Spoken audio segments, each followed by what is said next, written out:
Hello guys, welcome to फ्रता classes. कैसे हैं आप सब लोग। तो गाइज हम बात करेंगे मैकेनिक्स के कुछ इंपॉर्टेंट क्वेश्चंस के बारे में, जिसको बोलते हैं यांत्रिकी। ओके, हमने पार्ट सेकंड तक कंप्लीट डिस्कशन कर लिया इंपॉर्टेंट क्वेश्चंस के माध्यम से। आज जो हम बात करेंगे वो पार्ट थर्ड के बारे में बात करने वाले हैं। ओके, तो आप इस वीडियो को अंत तक जरूर देखेगा, जिससे कि आपको इस वीडियो से फ़ायदा मिल सके। ओके, तो चलते हैं अपने इंपॉर्टेंट क्वेश्चंस की तरफ।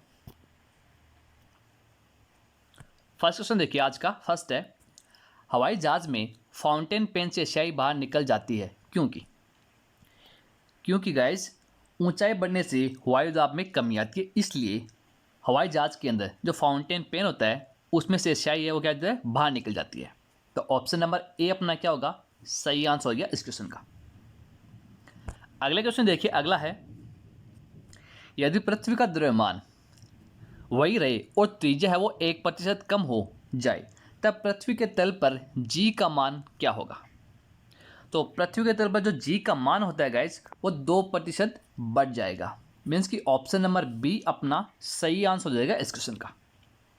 अगर मैं बात करूं पृथ्वी के द्रव्यमान के बारे में, उसके मास के बारे में, ठीक है, तो होता है 5.972 इंटू 10⁻24 kg, और इसको हम लिख सकते हैं 6 इंटू 10⁻24 kg। ओके, एग्जैक्ट तो हो गया 5.97 इंटू 10⁻24 kg, और जिसको हम लिख सकते हैं 6 इंटू 10⁻24 kg।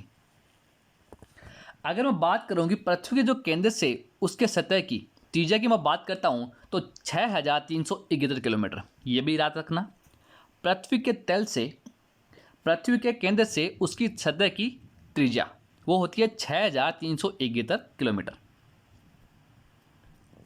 अगला क्वेश्चन देखिए, अगला है, साबुन के बुलबुले के अंदर का दाब, जो साबुन का जो बुलबुला होता है उसके अंदर का दाब कैसा होता है, कम होता है, ज़्यादा होता है, उसके बारे में बात करेंगे। तो क्या होता है, वायुमंडल दाब से अधिक होता है। तो ऑप्शन नंबर ए अपना क्या होगा, सही आंसर हो जाएगा इस क्वेश्चन का। जो साबुन का जो बुलबुला होता है उसके अंदर का जो दाब होता है वो वायुमंडलीय दाब से क्या होता है, अधिक होता है। अगर मैं बात करूंगा कि जो वायुमंडलीय दाब है वो किससे मापा जाता है, तो बैरोमीटर की सहायता से। किससे, बैरोमीटर की सहायता से। ये क्वेश्चन बहुत बार एग्जाम के अंदर पूछा भी गया है। बात करूंगा वायुमंडलीय दाब के बारे में कि वायुमंडल में स्थित वायु के एकांक क्षेत्र पर पड़ने वाला भार वायुमंडलीय दाब कहलाता है, जिसका मापन किससे होता है, बैरोमीटर के द्वारा किया जाता है।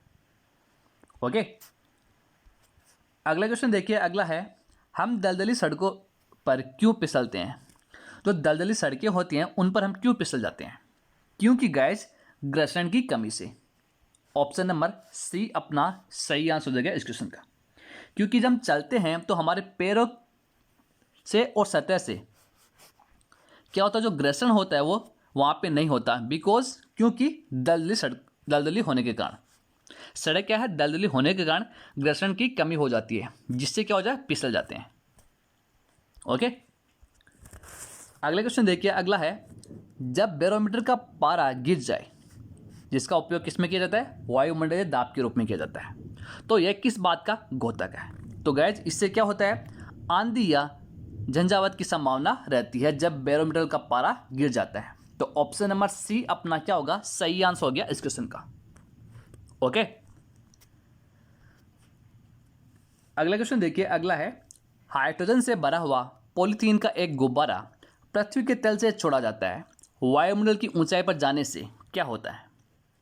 तो वायुमंडल की ऊंचाई पर जाने से गुब्बारे के आमाप में वृद्धि होगी। ऑप्शन नंबर सी क्या हो गया अपना, सही आंसर हो गया इस क्वेश्चन का। गुब्बारे के आमाप में वृद्धि होगी, गुब्बारे के आकार में वृद्धि हो सकती है, आमाप मतलब आकार हो गया एक प्रकार से, ठीक है। तो ऑप्शन नंबर सी अपना सही आंसर हो गया इस क्वेश्चन का।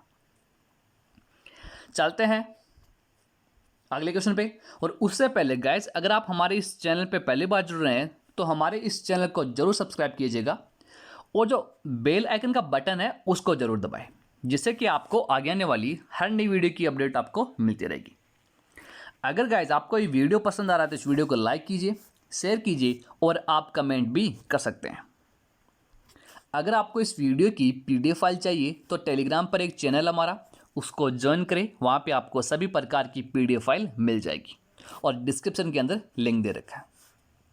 ओके, अगला जो क्वेश्चन है वो है कि सूर्य पर ऊर्जा का निर्माण होता है, जो सन होता है उसके ऊपर जो एनर्जी, जो ऊर्जा का निर्माण होता है वो कैसे होता है, किसके द्वारा होता है? तो गाइज वो होता है नाभिकीय संलयन के द्वारा। ऑप्शन नंबर बी अपना सही आंसर हो गया इस क्वेश्चन का। अगर मैं बात करूं नाभिकीय संलयन के बारे में तो आपको पता होगा कि दो हल्के नाभिक, ये दो हल्के नाभिक ली है मैंने, ठीक है।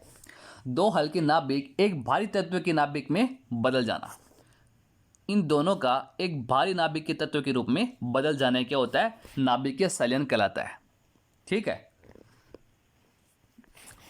अगला क्वेश्चन देखिए, अगला है सूर्य की ऊर्जा उत्पन्न होती है, सूर्य की जो एनर्जी है वो उत्पन्न किससे होती है? नाभिकीय संलयन के द्वारा। ऑप्शन नंबर बी अपना क्या होगा? सही आंसर हो गया, जिसके अंदर दो हल्के नाभिक एक भारी नाभिक के तत्व के रूप में बदल जाते हैं। अगले क्वेश्चन की मैं बात करूंगा कि डायनेमो परिवर्तित करता है। डायनेमो होता है वो क्या परिवर्तित करता है गाइस? डायनेमो यांत्रिक ऊर्जा को विद्युत ऊर्जा के रूप में परिवर्तित करता है। तो ऑप्शन नंबर सी अपना सही आंसर हो गया इस क्वेश्चन का। और गाइस जितने भी क्वेश्चन हम लोग डिस्कस कर रहे हैं ये किसी ना किसी एग्जाम के अंदर पूछे गए क्वेश्चन है, जो आपकी आने वाली एग्जाम के लिए बहुत ही इंपॉर्टेंट है। ओके, तो आप इस सेशन को, इस वीडियो को अंत तक जरूर देखेगा। अगला क्वेश्चन देखिए, अगला है प्रकाश वोल्टीय सेल के प्रयोग से सौर ऊर्जा का रूपांतरण करने में निम्न में से किसका उत्पादन होता है? तो गाइस उत्पादन होता है प्रकाशीय ऊर्जा का ही। ऑप्शन नंबर ए क्या होगा अपना? सही आंसर हो गया इस क्वेश्चन का। अगला क्वेश्चन देखिए, अगला है जब हम रबड़ के गद्दे वाले सीट पर बैठते हैं या गद्दे पर लेटते हैं तो उसका जो आकार है वो परिवर्तित हो जाता है, ऐसे पदार्थ में पाया जाता है। ऐसे पदार्थ में क्या पाया जाता है? ऑप्शन के अकॉर्डिंग मैं बात करूंगा तो होगा स्थितिज ऊर्जा। ऑप्शन नंबर बी अपना क्या होगा? सही आंसर हो जाएगा इस क्वेश्चन का, जिसको मैं बोलूंगा पोटेंशियल एनर्जी।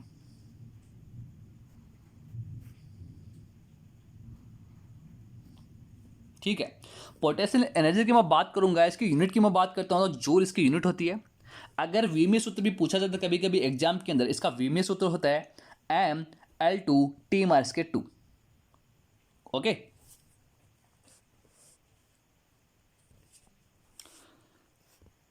और स्थितिज ऊर्जा का जो फॉर्मूला होता है वो होता है mgh, जिसके अंदर m क्या होता है? द्रव्यमान होता है, g होता है त्वरण, और h क्या होता है? इसकी हाइट, इसकी ऊंचाई।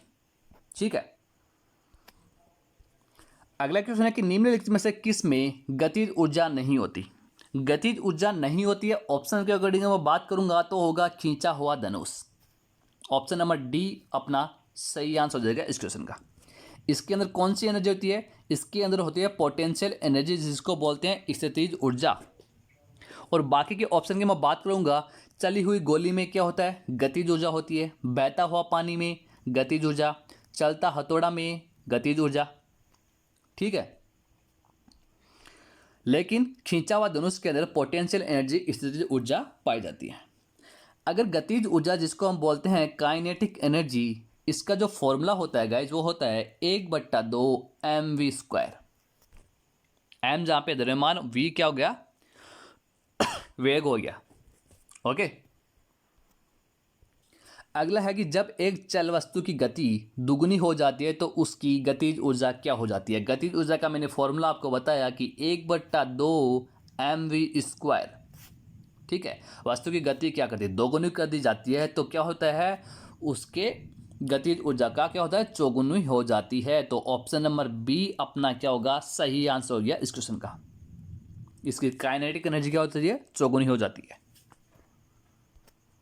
अगला क्वेश्चन है कि निम्नलिखित में से कौन सा नियम इस कथन को वैध ठहराता है कि द्रव्य का न तो सृजन किया जा सकता है और न ही विनाश किया जा सकता है? उसको क्या किया जा सकता है? उसको ऊर्जा संरक्षण का नियम किया जा सकता है, मीन्स कि ऊर्जा संरक्षण का नियम कहा जा सकता है। तो ऑप्शन नंबर ए क्या हो गया अपना? सही आंसर हो गया इस क्वेश्चन का। ठीक है,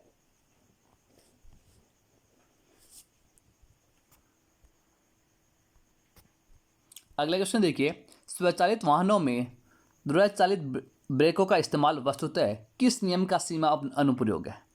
तो गैस किस नियम का? पास्कल का नियम का। ऑप्शन नंबर ए अपना क्या होगा? सही आंसर हो गया इस क्वेश्चन का। अगर मैं बात करूंगा पास्कल के नियम के बारे में कि पास्कल का नियम है, यदि कोई द्रव्य या कोई तरल स्थिर अवस्था में है तो एक ही तल पर सभी बिंदु पर दाब क्या होता है? समान होता है। ये कोई तरल है, इसके अंदर बीकर के अंदर, ये क्या है? एक स्थिर अवस्था के अंदर है। तो इसके अंदर जो दाब लगेगा, सभी बिंदुओं पे जो दाब लगेगा वो क्या होगा? उसी को हम क्या बोलते हैं? जो दाब लगेगा वो समान लगेगा, जिसको हम बोलते हैं पास्कल का नियम। ओके। अगला क्वेश्चन है कि कोई साइकिल सवार किसी मोड़ में घूमता है तो वह है, तो गैस क्या है वह क्या होता है? अंदर की ओर झुकता है। ऑप्शन नंबर बी अपना सही आंसर हो जाएगा इस क्वेश्चन का। आपने देखा होगा कि अभी आपने चलाई होगी साइकिल या बाइक चलाई होगी। अगर आप यहाँ से चल रहे हैं तो क्या करते हैं? किसी मोड़ में घूमते हैं तो क्या होता है? अंदर की ओर झुकते हैं। अंदर की ओर क्यों झुकते हैं गाइस? अभिकेंद्रीय बल की वजह से। जब कोई वस्तु किसी वर्ताकार मार्ग पर चलती है तो उस पर कोई एक वर्त के केंद्र पर कार्य करता है, जिसको क्या बोलते हैं? अभिकेंद्रीय बल कहा जाता है। ठीक है, सेंट्रीपिटल फोर्स कहते हैं। अगर मैं एक और बात करता हूं अपकेंद्रीय बल के बारे में, जिसको बोलते हैं सेंट्रीफ्यूगल फोर्स। जब किसी गतिशील वस्तु में केंद्र से दूर भागने की प्रवृत्ति होती है, मीन्स कि केंद्र से क्या होता है? दूर भागने की प्रवृत्ति होती है, तो उसको बोलते हैं अपकेंद्रीय। ठीक है, इसका एग्जाम्पल मैं अगले क्वेश्चन में बताऊंगा आपको। जब दूध को प्रबल ढंग से मथा जाता है तो उसमें से क्रीम किस कारण से अलग हो जाती है? तो जो क्रीम होती है गाइज वो अपकेंद्रीय बल के कारण से अलग हो जाती है, सेंट्रीफ्यूगल फोर्स के कारण से अलग हो जाती है। तो ऑप्शन नंबर ए क्या हो गया? अपना सही आंसर हो गया इस क्वेश्चन का। इसके अंदर क्या होता है कि वस्तु क्या होता है? केंद्र से दूर भागने की प्रवृत्ति रखती है। सपोज करो ये कोई बीकर है, इसके अंदर दूध को मत्था जा रहा है। ठीक है, ये उपकरण हो गया कोई, इससे मत्था जा रहा है, तो क्या वस्तु क्या होगी? केंद्र से दूर हटेगी और दीवारों पे चिपक जाएगी। ओके, इस प्रकार से। अगला है कि निम्नलिखित में से क्या रैखिक बल के संरक्षण के आधार पर कार्य करता है? रैखिक बल के संरक्षण के आधार पर कार्य करता है जेट।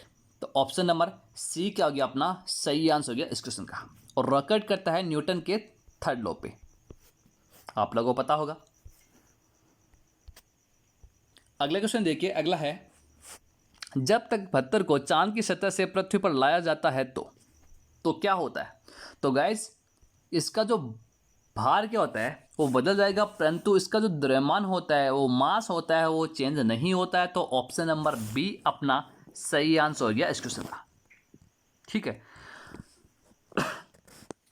बात करूंगा जो स्मॉल जी होता है, गुरुत्व त्वरण होता है, वो आकार द्रव्यमान पर निर्भर नहीं करता। ठीक है, ये ध्यान रखा, आकार और द्रव्यमान पर निर्भर नहीं करता, लेकिन भार में क्या होता है? चेंजेज हो सकता है। गाइस चंद्रमा पर जो जी का मान होता है वो पृथ्वी की तुलना में 1/6 होता है। ठीक है, अगर मैं चंद्रमा पे जाऊं, अगर मेरा भार यहाँ पे कितना है? 36 है, एग्जाम्पल मान रहा हूँ। अगर मेरा भार यहाँ पे 36 है, अगर मैं चंद्रमा पे जाऊंगा तो मेरा भार क्या हो जाएगा? मेरे भार का 1/6, तो कितना होगा? 6। मेरा वेट हो जाएगा 6 kg। ओके, अगला क्वेश्चन देखिए, अगला है किसी लिफ्ट में बैठे हुए व्यक्ति को अपना भार कब अधिक मालूम पड़ता है? जब क्या लिफ्ट होती है वो त्वरित गति से ऊपर जा रही होती है, तब क्या होता है व्यक्ति को जो भार है वो अधिक मालूम होता है। आप लोगों ने देखा होगा कभी लिफ्ट में बैठे होंगे कि जैसे जैसे लिफ्ट है वो ऊपर जा रही होती है, ठीक है, वैसे वैसे जो आपका भार है आपको क्या अधिक मालूम प्रतीत होता है। अगला क्वेश्चन है कि एक लिफ्ट में किसी व्यक्ति का प्रत्यक्ष भार वास्तविक भार से कम होता है जब लिफ्ट क्या हो रही होती है? नीचे की तरफ आती है। नीचे की तरफ कैसे आती है? त्वरण के साथ नीचे आती है, एक्सेलरेशन के साथ।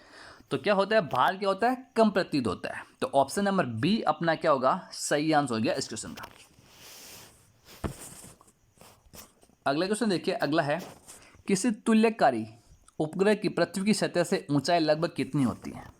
तो ऊंचाई होती है 36,000 किलोमीटर। ऑप्शन नंबर ए अपना क्या होगा सही आंसर हो गया इस क्वेश्चन का। अगले क्वेश्चन पे चलते हैं। अगला देखिए,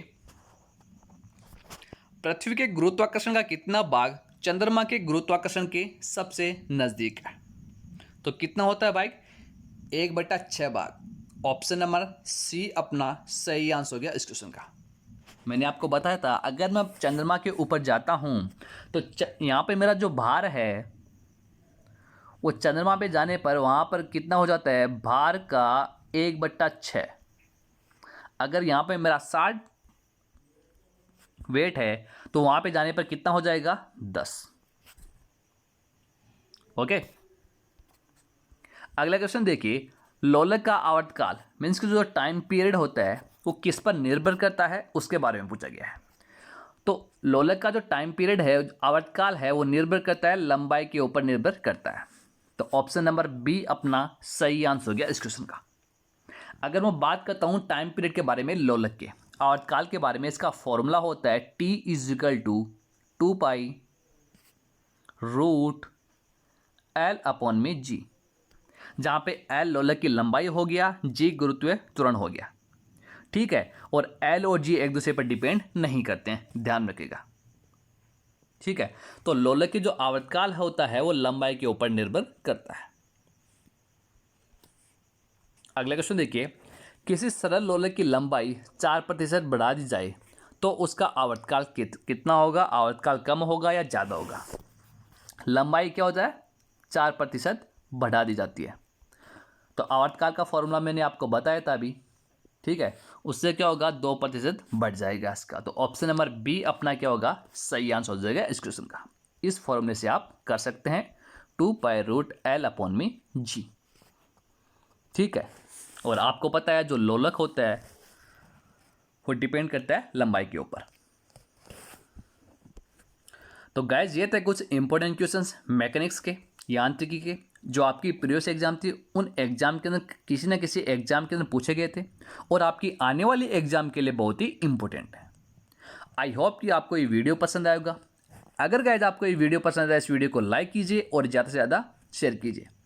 अगर आप हमारे इस चैनल पे पहली बार जुड़ रहे हैं तो हमारे इस चैनल को जरूर सब्सक्राइब कीजिएगा और जो बेल आइकन का बटन है उसको जरूर दबाएं, जिससे कि आपको आगे आने वाली हर नई वीडियो की अपडेट आपको मिलती रहेगी।